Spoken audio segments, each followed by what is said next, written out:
GK GS अमृत series शिक्षा मंच में सभी मित्रों का स्वागत एवं अभिनंदन है। डियर फ्रेंड्स, हम लेके आ गए हैं पार्ट नंबर 5 अमृत सीरीज में, जो कि हमारा जीके जीएस में महासागरीय नितल के उच्चावच टॉपिक्स चल रहा है।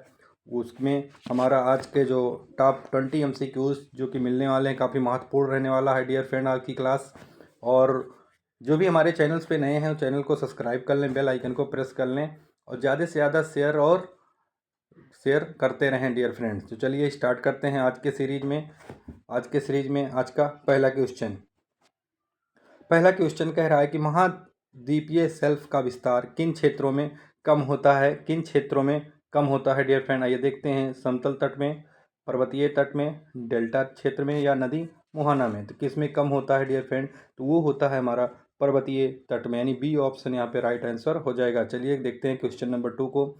2 कह रहा है कि समुद्री तल में मानचित्र को क्या कहते हैं? मानचित्र को हम क्या कहते हैं? टोपोग्राफी कहते हैं, बाथनीमीट्री कहते हैं, कार्टोग्राफी कहते हैं या जियोग्राफी कहते हैं? तो क्या कहते हैं, चलिए फटाफट जान लेते हैं। तो उनको हम बाथीमीट्री कहते हैं, यानी बी ऑप्शन यहाँ पे राइट आंसर हो जाएगा आपका। चलिए नेक्स्ट क्वेश्चन को देखते हैं, काफ़ी महत्वपूर्ण रहने वाला है।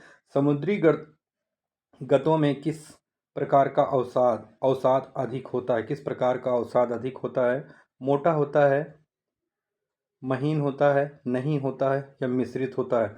चलिए आइए देखते हैं, फटाफट जान लेते हैं कि क्या होता है। तो क्वेश्चन नंबर 4 में जो राइट आंसर हो जाएगा वो हो जाएगा B option is the right answer. चलिए आगे बढ़ते हैं नए क्वेश्चन की तरफ। क्वेश्चन नंबर 5 है कि महासागरीय नितल की खोज इको साउंडिंग किस पर आधारित है? Very very important question. किस पर आधारित है? प्रकाश पर, ध्वनि पर, ताप पर या दबाव पर? तो किस पर आधारित है ये देखते हैं। तो ये आधारित है डियर फ्रेंड ध्वनि पर, यानी बी ऑप्शन यहाँ पे राइट आंसर हो जाएगा आप लोगों का। चलिए आगे बढ़ते हैं नए क्वेश्चन की तरफ। क्वेश्चन नंबर 6 कह रहा है कि महासागरीय नितल पर सबसे अधिक भूकंप कहाँ आते हैं? शेल्फ पे, कटक व गर्त पे, मैदान में या ढाल में? तो कहाँ आते हैं सबसे ज़्यादा भूकंप? तो वो आते हैं डियर फ्रेंड कटक व गर्त में, यानी B option is the right answer हो जाएगा आपका। चलिए आगे बढ़ते हैं, क्वेश्चन नंबर 7 को देखते हैं कि समुद्री तल पर पाए जाने वाले पीलू लावा क्या दर्शाता है? हवा दर्शाता है। Very very important question dear friend. जल के नीचे ज्वालामुखी, तलछट या ठंड? तो आइए देखते हैं इसका राइट आंसर क्या होगा। इसका राइट आंसर हो जाएगा जल के नीचे ज्वालामुखी, B option is the right answer हो जाएगा डियर फ्रेंड। चलिए आगे बढ़ते हैं, क्वेश्चन नंबर 8 जो कि काफ़ी सबसे अलग क्वेश्चन है। महासागरीय नितल पर सोनार का पूरा नाम क्या है? सोनार का पूरा नाम क्या है? Sound navigation and ringing, sea navigation and radar, sound network and radio या नॉन? तो क्या है इनमें से? चलिए फटाफट आइए जान लेते हैं। तो यहाँ पे होगा सोनार का पूरा नाम है sound navigation and ringing. Important question है डियर फ्रेंड्स। चलिए आगे बढ़ते हैं नेक्स्ट क्वेश्चन की तरफ।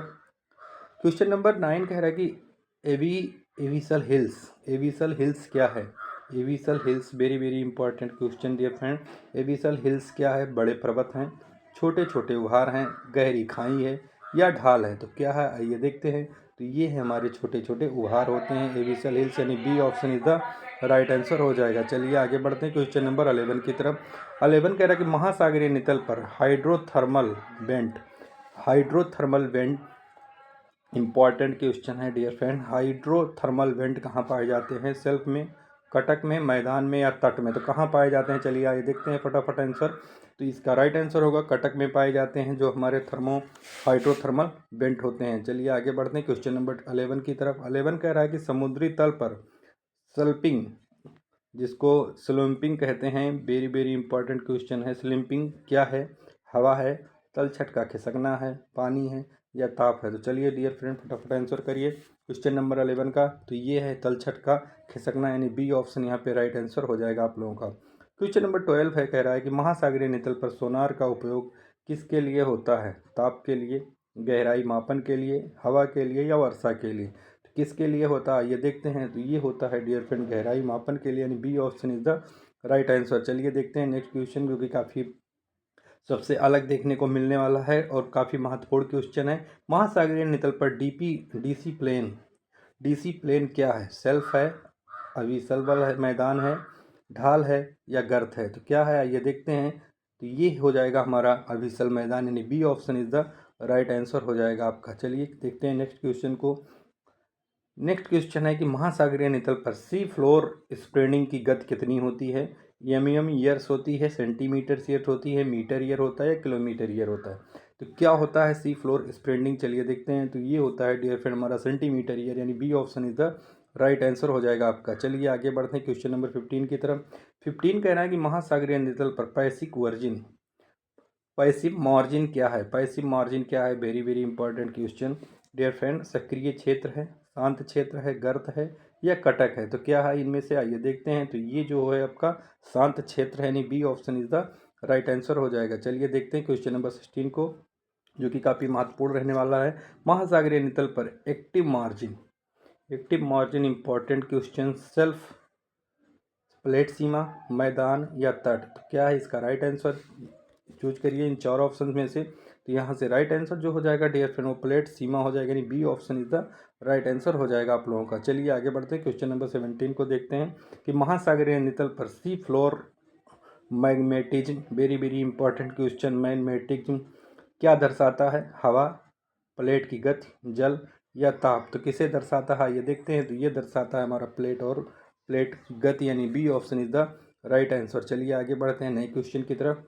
क्वेश्चन नंबर 18 कह रहा है कि आइसोस्टेपी क्या है? संतुलन है, असंतुलन है, हवा है या जल है? तो क्या है डियर फ्रेंड, आइए देखते हैं फटाफट। तो ये है हमारा संतुलन, यानी A option is the right answer हो जाएगा। चलिए फटाफट देखते हैं क्वेश्चन नंबर 19 कि डीप ओशन बेसिन क्या है? डीप ओशन बेसिन क्या है? गर्त है, गहरा क्षेत्र है, ढाल है या सेल्फ है? तो क्या है इनमें से, आइए देखते हैं।